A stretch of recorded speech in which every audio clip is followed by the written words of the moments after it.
Hello, rock stars, and welcome back to day 4 of the Quilting Plan Challenge. My name is Holly, a Knight of String and Story, and it is my job to guide you to quilt with confidence. I am so impressed with how quickly a couple of you guys just jumped in here. Thank you for your patience today. I have to admit, I was goofing off a little bit and then had a little bit of trouble getting my stuff connected, but now we are here. So y'all say hello in the comments as you are jumping on with me. I'm going to get you pulled up on my phone so that I will be able to see all of your lovely comments.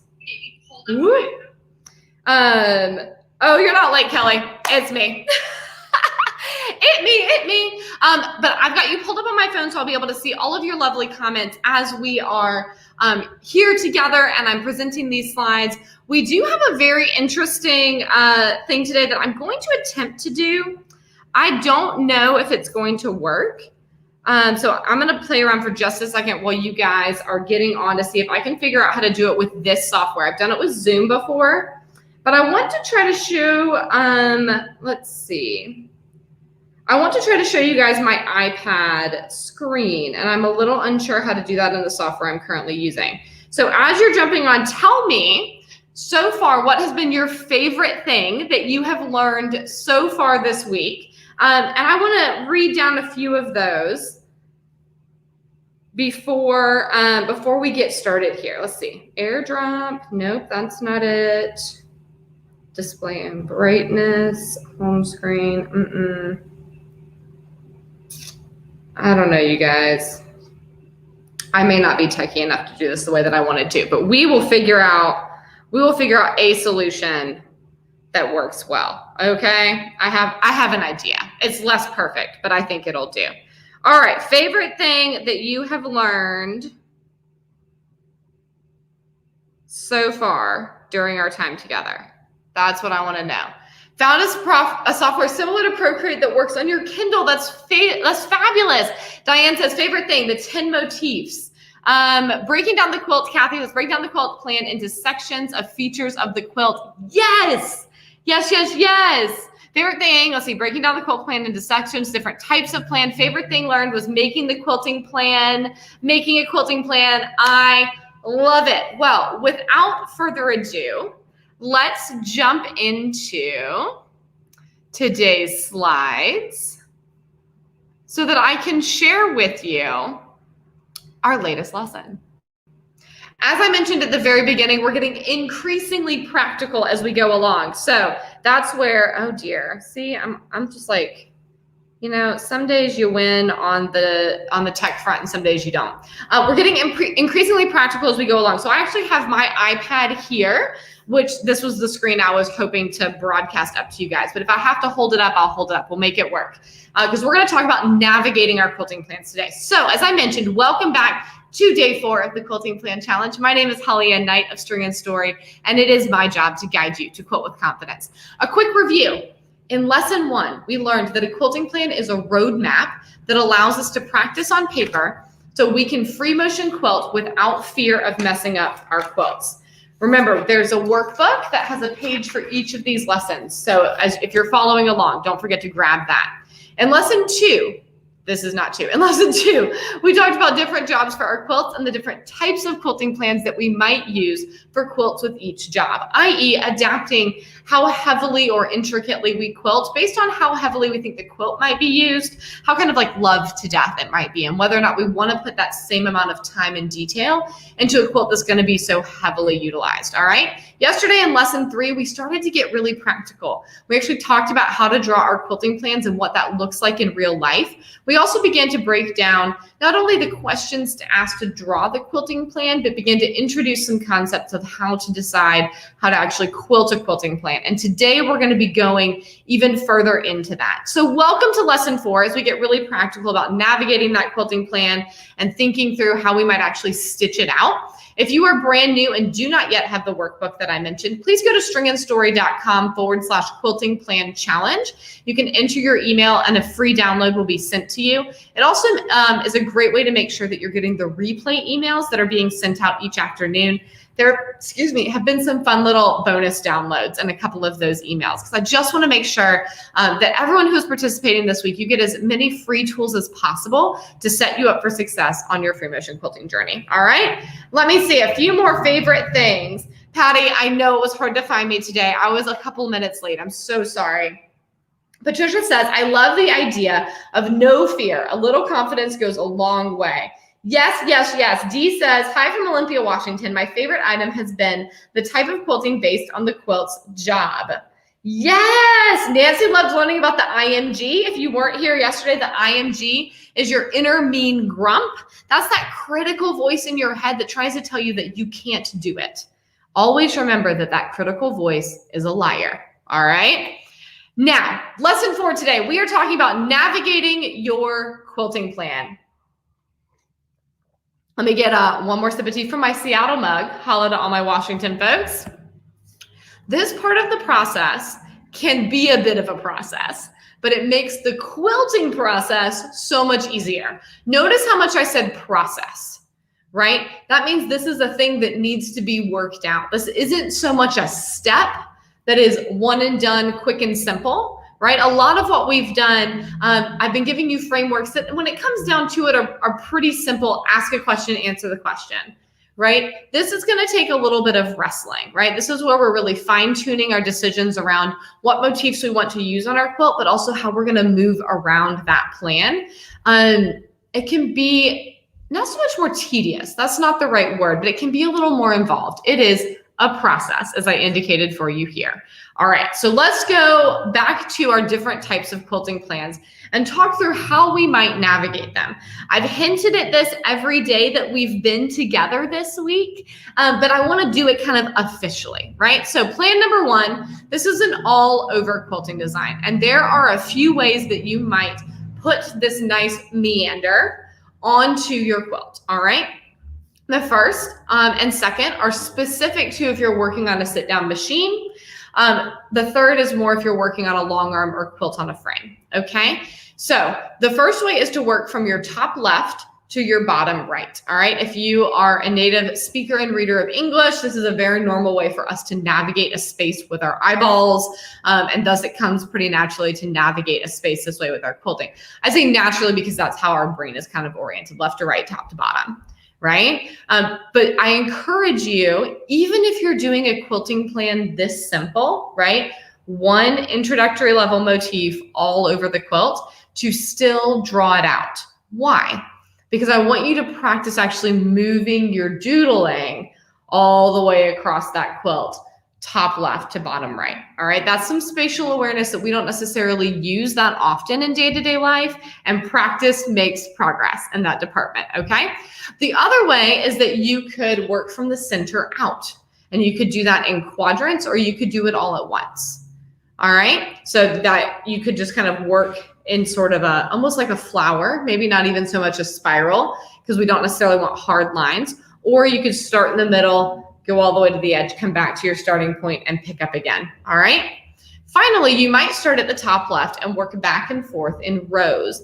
This is the way that I would work this if I had a long arm or a quilt on a frame, okay? Because you kind of have to go top to bottom, at least as your initial pass. We'll talk about that complexity a little bit more in a moment. The biggest thing with all 3 of these methods, all 3 ways to put a meander on a quilt, is our goal is for there not to be hard lines. We don't necessarily, if the quilt is held up flat for an Instagram photo, to show it off when someone opens it on Christmas morning, to take a photo, to send to someone, we don't necessarily want the person viewing the quilt to immediately be able to look at it and say, oh, I see where her rows are.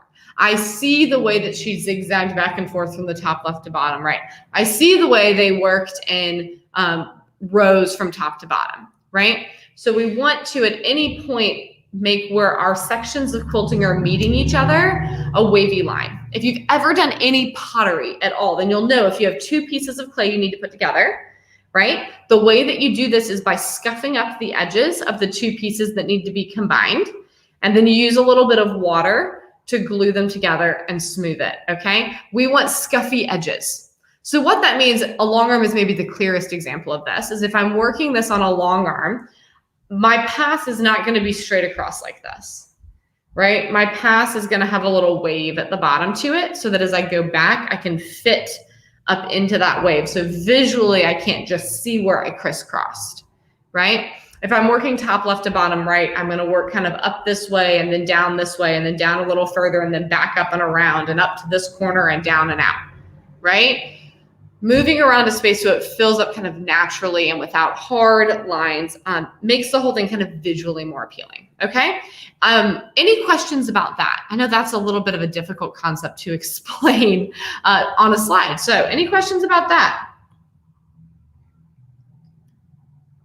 So Ellie, I love that you brought this up. So Ellie says, here I was thinking I always have to start quilting in the center. So that's a very common thing that is taught if you're learning how to work on a domestic. And let me tell you why we teach that a lot. And I say we because I teach this a lot too, right?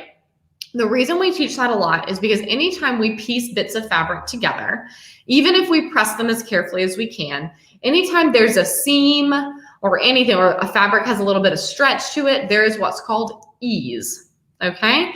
And what that means is when you baste your quilt and it's flat, it will get flatter as you quilt it because all those little bits of ease tend to come out and the quilt top stretches a little bit, all right? And if your quilt top is not very well basted, or if you didn't do like a firm job pressing, or if your just seams are a little wonky, there will be more ease and more opportunity to stretch. Working from the center outward generally encourages the stretch to be even, right? Because if there's a little bit of extra, it just keeps getting pushed to the edge, pushed to the edge, pushed to the edge, pushed to the edge, right? And this might end up with a slightly warbly quilt that's a little wonky around the edges, but at least it's kind of even, right? One of the risks that we run if we start in the upper left-hand corner and we're moving towards the bottom right is if there's a lot of ease, you could actually end up with your quilt kind of stretching into a diamond a little bit, which is part of why I encourage you to kind of work your way up and back and up and around to kind of move that ease around a little bit, right? So it comes from a good place that you've been taught to always start in the center, but that's not always convenient, right? That may not always work for your brain. It may not always work for your quilting plan. So I think a better solution is for us to continually be seeking to improve our seam allowances, improve our pressing practices, and to improve our basting skills, okay? Great question. Glad you brought that up. Yay, yay, yay. Oh my gosh, Peggy. Peggy says, after listening to your talk yesterday, I'm looking at my quilts differently. Excited for this new insight. That makes me so happy. Yay. Plan 2, semi-custom designs, right? Remember, we have 2 to 3 motifs on this one. In this case, we have swirls in the background. We have switchbacks in the center of those orange stars, and we have continuous curves in our little diamonds, all right? So you're gonna move around this pretty similarly. If I'm working on something like this, whether it's on a long arm or on my home machine, I am probably gonna work top left to bottom right in some semblance of back and forth rows, right? The thing that you're gonna wanna keep in mind is ditches are your friend for traveling. So not only would I encourage you to do some stitch in the ditch around those little diamonds and around the stars, just to make them look a little bit more crisp, but they're also your friend to move from one section of the quilt to another, right? So you fill in some swirls, you get a little stuck, you can move in the ditches to get around to another side of a star into the next section, okay? So the way that this would work out practically, since y'all can see my mouse, this is really handy. I would start with this little continuous curve baby and start doing some swirls, probably to about here. Then I would do these continuous curves and keep going with some swirls back around this way. This is different than how I drew it, but that's because there's not one firm right answer. I'm just showing you as I'm eyeballing this, what I would probably think about in my head. Continue swirling to about here, and then I would do these switchbacks. And I would pick up with my swirls on this side. Continuous curves, add some more swirls, continuous curves. Then I would probably stitch in this ditch to get back out of that corner. Continuous curves, some swirls, continuous curves, more swirls over to maybe about here, hit my switchbacks, come fill this in, right? And just kind of wander my way around the quilt. Now, a plan like this, I'm not going to plan out exactly my path at the beginning. What I will do is I will plan a section. I'm going to start here. I'm going to make sure I hit this. I'm going to do some swirls, and then I'm going to do these continuous curves. And I would quilt that. And then I would say, okay, now I'm going to come up here and do some swirls. I'm going to hit these 3 diamonds, add some more swirls, and make my way over to the upper right-hand corner. Okay. Then I'm going to come down here. And so I will plan it section by section so that I can see, where have I been? Where do I need to go? Did I miss any bits in the middle that I need to go back and catch? Okay. Another option that you could have with a quilting plan like this is that you could do all of your stitch in the ditch first. And especially if you feel comfortable using a ruler for any of that stitch in the ditch, you could have your free motion quilting foot on, do all the stitch in the ditch around the star, and then do the switchbacks, and then break thread. Do this stitch in the ditch, do the continuous curves, break thread, and repeat that for all of those other elements. Now, the downside of this, obviously, is that you will have a ton of ends to bury. It's not my favorite method, personally. But if you're a little nervous, or maybe you're a little nervous about your basting and you want there to be some sections that have been stitched in the ditch just to secure everything, that would be a great method. And then you would simply go back and add the swirls in the whole background. Okay? So Tammy, I'm so glad you asked how I baste. I'm going to be telling you all about it tomorrow. But the short version is that I love spray basting, both with aerosol store-bought baste and with homemade spray baste. But I'll tell you more about it tomorrow. I was hoping someone would ask. Thank you. All right, so plan number 3, a fully custom quilting plan. Strictly speaking, you could execute this in either of the ways that I just talked about, plan number 2, right? You can kind of work your way section by section, making sure that you hit all of the elements and add their little bits to them. Or you could do the individual elements and then simply fill in paisleys in the background, okay? In either case, this would be true of either one of these because I happen to know how large this quilt is. But definitely if you're doing something like paisleys, you're going to end up with a thread break somewhere, if only because of the bobbin. All right. Also, by the time you're getting to fully custom quilting plans, it just becomes a lot harder to navigate a quilt without breaking thread. Not impossible, as I just explained with this quilting plan, but most fully custom quilting plans, there's going to be some sections you're like, oh, I need to do that separate. Or if you want to have a different thread color, right? Let's say you wanted to match all these thread colors. So you wanted, gold thread in all of these, you wanted cream thread here, you wanted light blue thread here, you wanted dark blue thread in the background.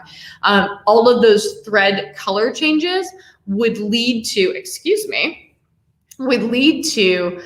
needing to break thread. All right. There's a video on my YouTube channel, and you know what? I will make a note.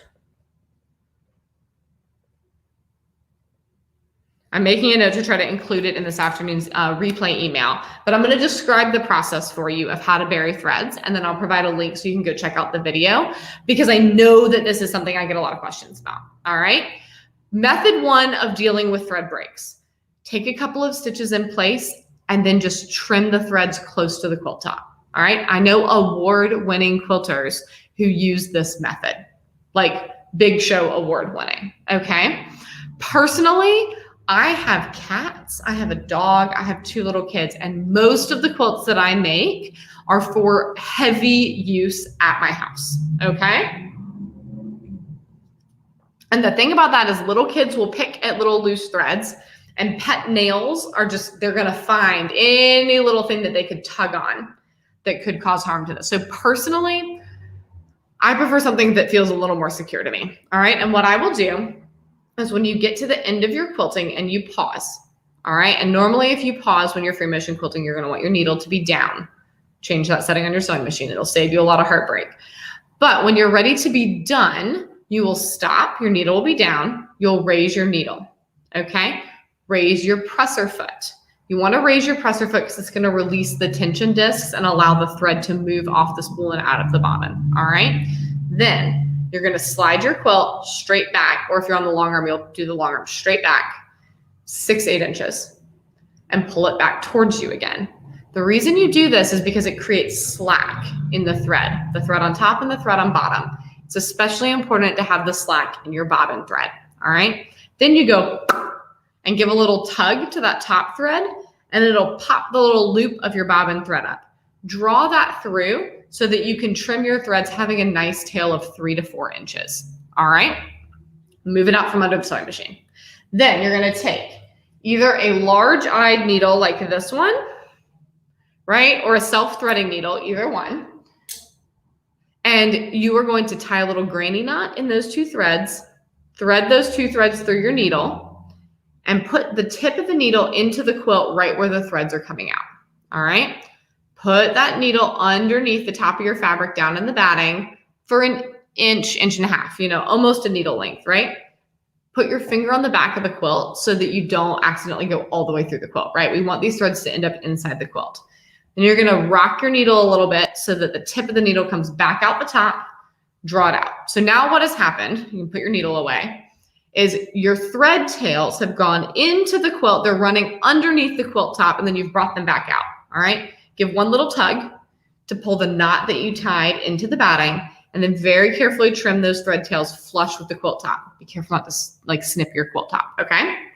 And ta-da, you have buried your threads, all right? It sounds complicated when I explain it in my words. That's why I'm gonna show you a little video, all right? So I will send that out in this afternoon's newsletter. Yes, yes, yes. Louise brings up a great point.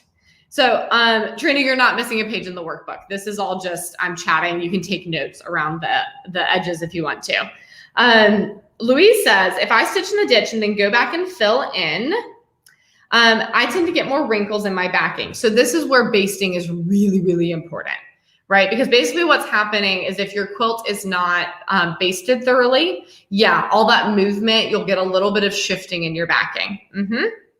Yep, good observation. And we will definitely be talking more about basting tomorrow. Great, great, great question. Yes, all right. Any questions so far?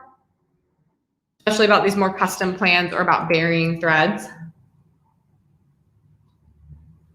By the way, if you are here and you have not yet subscribed to my YouTube channel, please go ahead and hit subscribe because I love posting little useful videos like how to bury your thread ends. I've got one that's going to be coming out soon all about different free motion quilting feet, things like that. So my goal is for my YouTube channel and for my blog to be just wealths of resources for you guys so that you can get these questions answered, okay?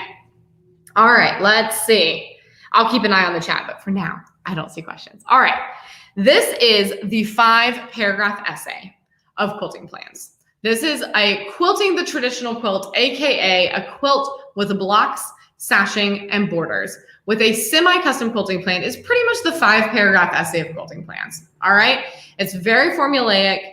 It's much easier than it sounds, and it's one of my very favorite ways for you to practice picking motifs, drawing them on a quilting plan, and then navigating them on a quilt. Okay, so if you have a quilt in your sewing room that looks something like this, it's a great one to start with. Okay, so the 3 motifs that we need to choose is we need to choose a block motif. Sorry, my brain train crashed right off the rails.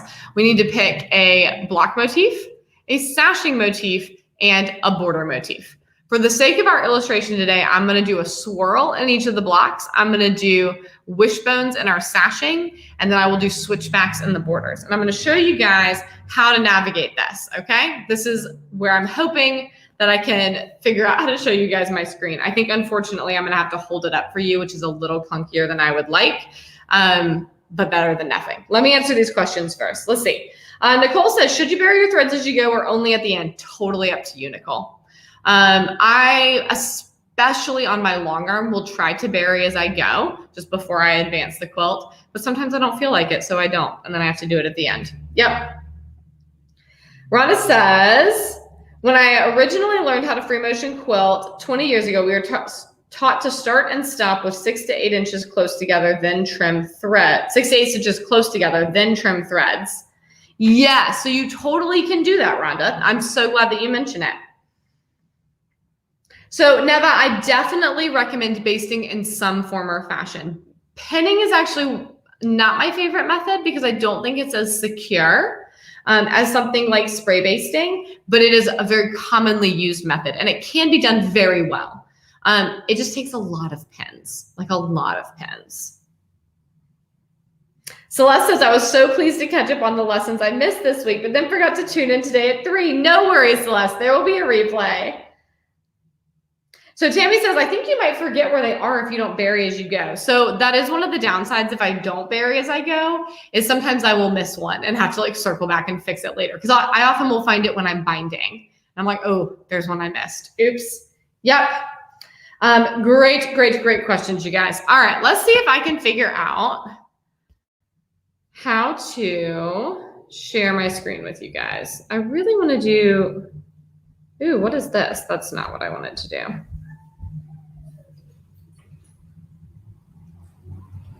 I wonder if it's a feature I need to turn on over here. Oh, I'm sorry, you guys. Let me remove this so that you can just see me. Screen mirroring. No, I don't want either of those. This is wanting to go up to Apple TV, and I'm wanting to send it to my laptop. All right, we're gonna try it for one more minute, and then we'll give up, and we'll do it slightly janky. Ooh, can I sidecar? What does that mean?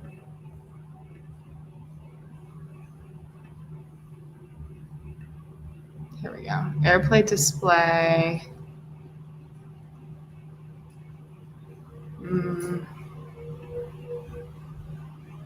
Connect to. I almost had it. Okay. Well, we're going to do it this way then, because I do not want to sit here and waste y'all's precious time playing with technology. So what I have done here, this is my iPad, okay? And I've literally taken a photo of our workbook, and I've imported it into Procreate, which I mentioned to you yesterday. All right? So I have my Apple Pencil. I do recommend something like an Apple Pencil or a good stylus if you're going to be drawing a quilting plan, just because I think that control is really useful. All right. Remember, you can do this directly on this piece of paper. This is why this is a digital download, and you can print as many of these as you want. Okay. So we are going to do a swirl for our block design. That is not nearly bold enough. Boop.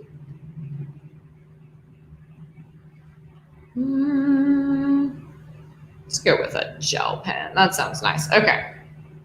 So I'm going to do a swirl. That's still not white enough. Third time's the charm, right, you guys? All right. I'm going to swirl up. Oh, yeah, there we go. So this is thicker than quilting would show up, right?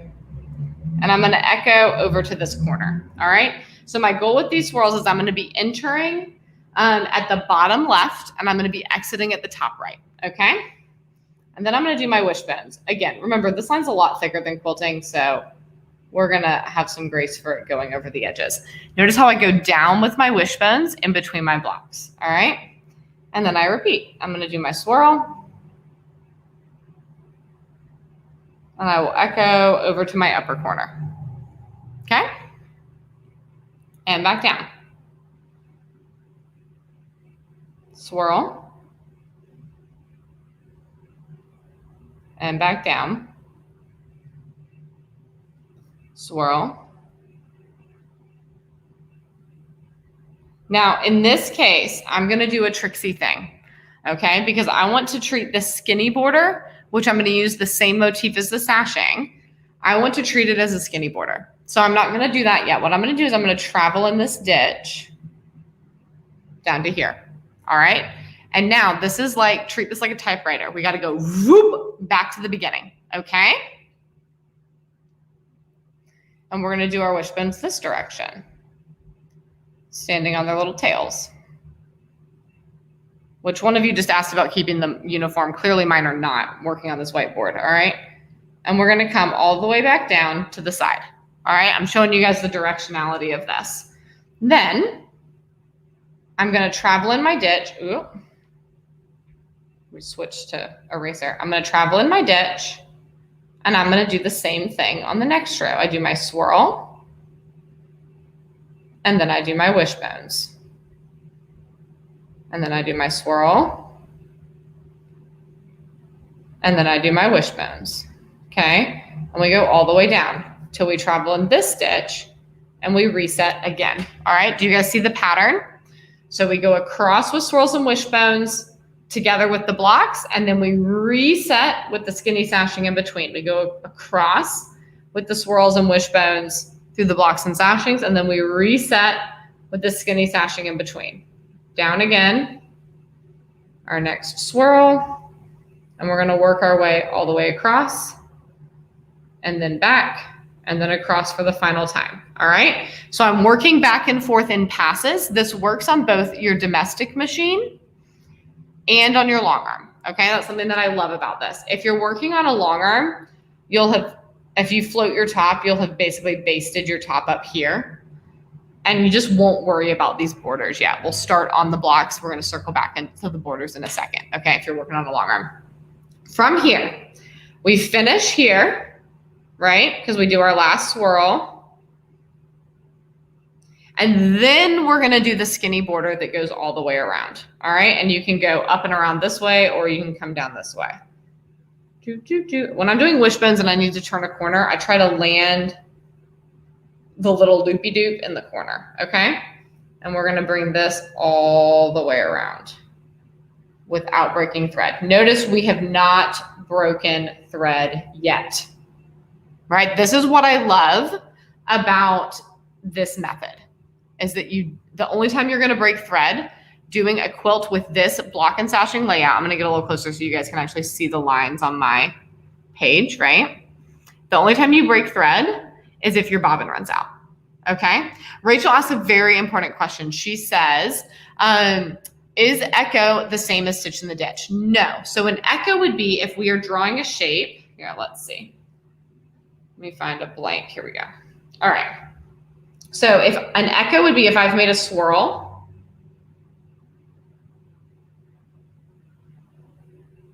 but I want to make my next swirl down here at the bottom, okay? And so I would echo down here to make my next swirl. All right, so I'm just coming back around the same shape that I just made.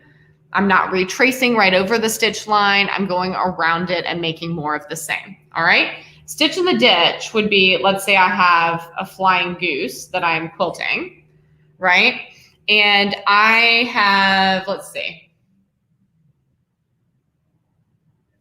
I have an idea. Let me think of a better example.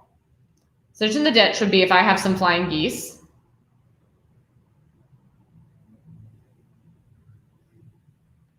Like this, okay? And I have done switchbacks all the way across. And I ended down here at the bottom, and I want to do the same thing on the top one. And I would stitch right in the seam line, AKA the ditch, where it's nearly invisible, in order to travel up to do the next goose without breaking thread, okay? That would be stitching in the ditch. Does that make sense? All right, let's go back to back on our quilting plan.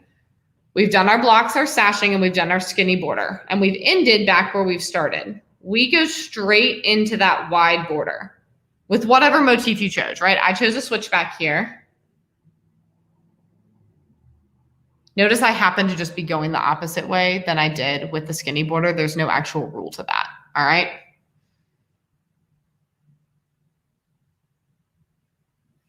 And with switchbacks, honestly, I usually just go all the way up to the corner and then just make a hard pivot. All right, and then you would go all the way around this border as well. And just like that, you've navigated a traditional quilt with blocks, sashing, and a border without breaking thread. Okay, now inevitably, if this quilt is larger than a postage stamp, you're going to end up needing to break thread because you've run out of bobbin, okay? But the fact that you don't have to break your rhythm, all right? And what I like about this method as well, I call this the 5-paragraph essay of quilting because it's just so concise and tidy and easy, but I also love that it naturally has a lot of rhythmic direction changes. So it will help reduce any kind of stretch or shift. It won't necessarily be perfect, but it'll make a really big difference in your quilting, okay? All right, let me see if I have any questions pulled up here for you guys. Let me share my screen again. Back to our so here I'm going to have this up while I'm answering these questions because I want you to visually be able to see what this might look like in real life, okay? And in the case of this one, I don't remember. Oh, I remember why. On these quilts, there was not actually a skinny border. It was just one really wide border. And so what I did is I created a fake skinny border. That's why you see this little gap here, is I did like a little stitch line a little bit away from the blocks and then another one to create the illusion of a skinny border. All right, let's see. Where are my questions pulled up?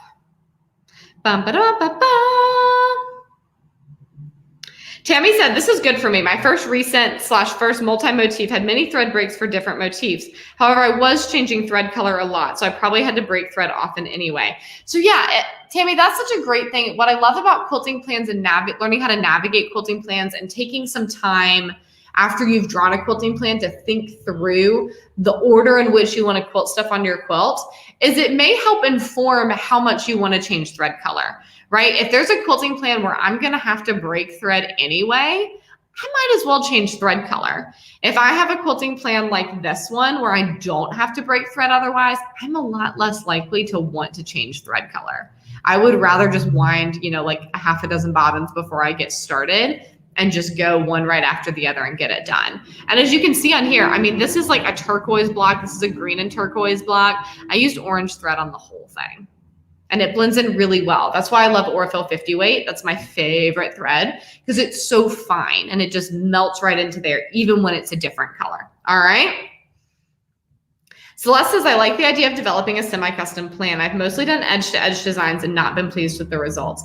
So Celeste, I know folks who absolutely love all-over designs or edge-to-edge designs or pantographs. Personally, I would rather take a little bit more time and add just a little bit of a textural touch to it. I think that's really fun. Yep. Right, Ellie. Stitch in the ditch is often near the ditch. Yes, yes, yes.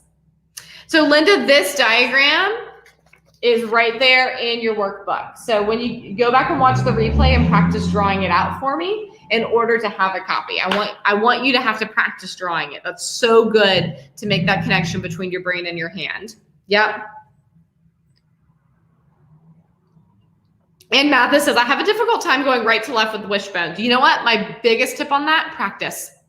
Like truly, remember how we used to do handwriting practice as kids? Get some lined paper and just go, go, go, go, go. I promise you've got it. You just got to practice around. Yep, yep. How do you bury threads if the bobbin runs out? Ooh, Susan, great, great question. And while I'm at it, Jenny, will you drop in the chat what app you found that works with your Kindle, please? So Susan, what I'll do if my bobbin runs out is I'll very carefully take my seam ripper, try to, avoid the bladey bit down on the inside, and I'll pick back a little bit and so usually what I'll do is I will like tug on the top thread and then gently guide the bobbin thread to the top. Tug on the top thread, gently guide the bobbin thread up. And I'll go back until I have a couple of inches of bobbin thread so that I can bury it just the way that I described to you. Great, great question. All right.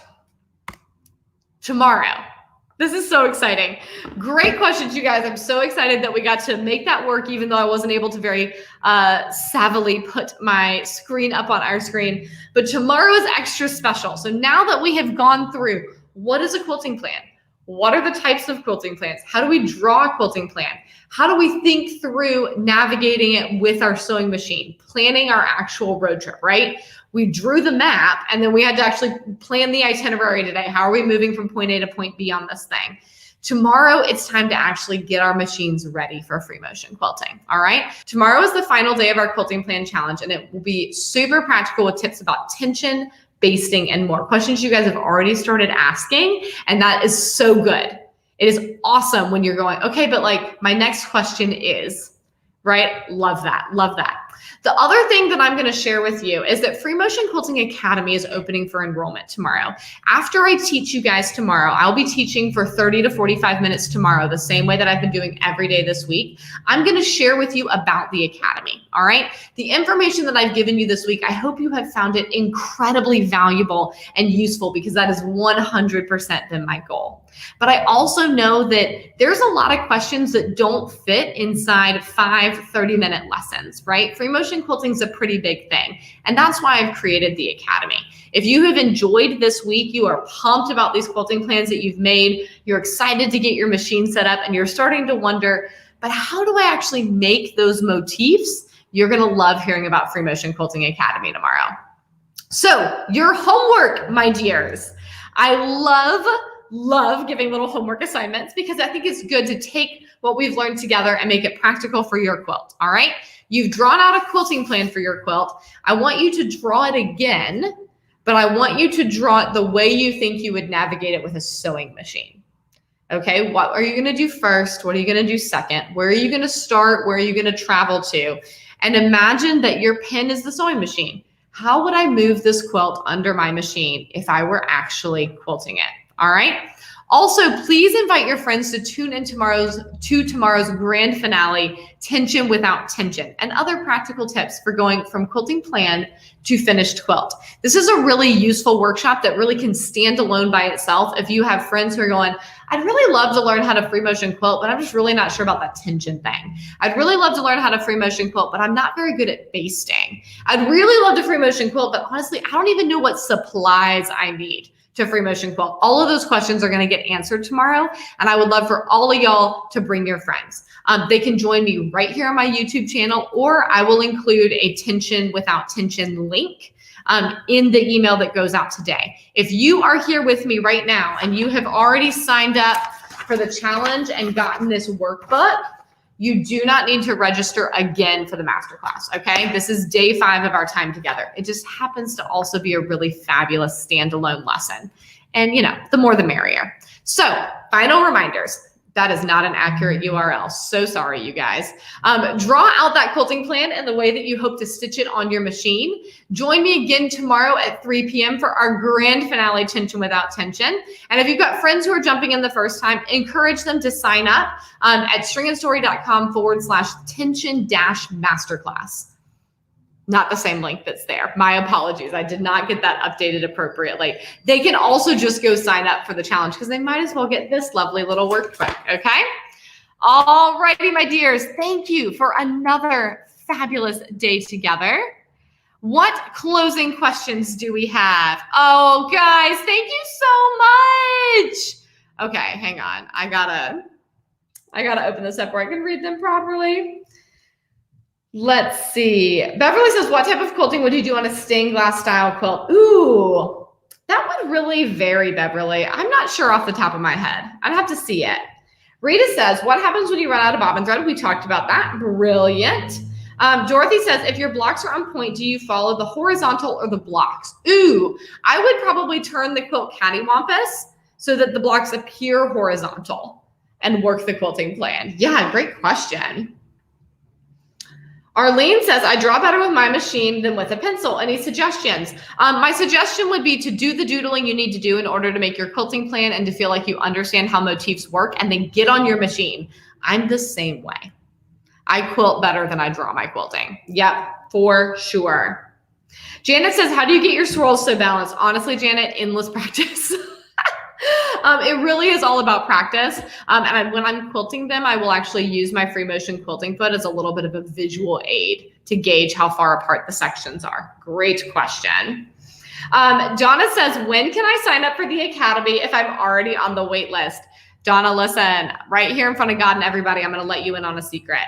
If you are already on the Free Motion Quilting Academy waitlist, you will get an email this afternoon inviting you to go ahead and join us, and you will get bragging rights. So there is that. Hurry up and run and get on the wait list. Oh, wait, actually you can't. We closed the wait. I'm sorry, guys. That I was like not trying to tease you and then have to pull that out. But I just remembered that we actually moved the wait list form. So those of you who are on the wait list, you'll get an email. I feel so embarrassed. I feel terrible, guys. My apologies. Those of you who are already on the wait list, you'll get an email tonight that you can go ahead and jump in. Those of you who are like, ooh, that sounds awesome, meet me back here tomorrow, okay? And you can jump in as well. / keep an eye on my social media. There'll be links up soon. Jenny says, oh, she used the ArtFlow app and got a stylus pen to use for her Kindle. Thank you for sharing, Jenny. Jan says, I highly recommend Free Motion Quilting Academy. You guys are so kind. Thank you so much. Lisa says, my machine has auto tension. How does that work? Well, if it does its job well and everything is coming out nice and balanced, as I will outline tomorrow, then you're good to go. But there's always an override for auto tension that you could switch to manual if it's not doing what you want it to do. Yes, yes, yes. Carol also says FMQA is worth every penny. You guys are gems. Patty says, plan is coming along. Stuck on how to quilt the bear panel. Ooh, yeah, that's fun. Sometimes just echoing shapes can be fun on a pictorial panel like that. Yes, yes, yes. Ooh, Meredith says, I made up a custom plan on Procreate, but when I looked at the quilt itself, the block was a much smaller size. So the quilting was too intricate. Is there a trick to judging size? I would keep your quilt top handy while you're drawing quilting plans because yeah, it's really easy for that to happen. I've had that happen many a time. I have many a very densely quilt because then I was emotionally attached to my quilting plan and didn't change it. I don't really mind, but you know, just as fair warning. Yay! All right, my dears, thank you so much for being here with me, for all 4 days. This has been absolutely incredible. As I mentioned, we have our grand finale tomorrow. So, excuse me, keep an eye on your inbox. I will include in our replay email a link to the video about how to bury your threads so you can get an actual visual on that. And I will also include a link for the sign up to the Tension Without Tension Masterclass. So if you have friends that you think this would be useful for, you can invite them to join. We will be back here at 3 p.m. Eastern tomorrow. We will be here officially for a full hour tomorrow. Today we ran a little long because it always happens when I'm doodling. But tomorrow, do plan on an hour if you are able. I'll be teaching about tension, basting, and free motion quilting supplies, and then sharing about the Academy. So see you then. Bye for now.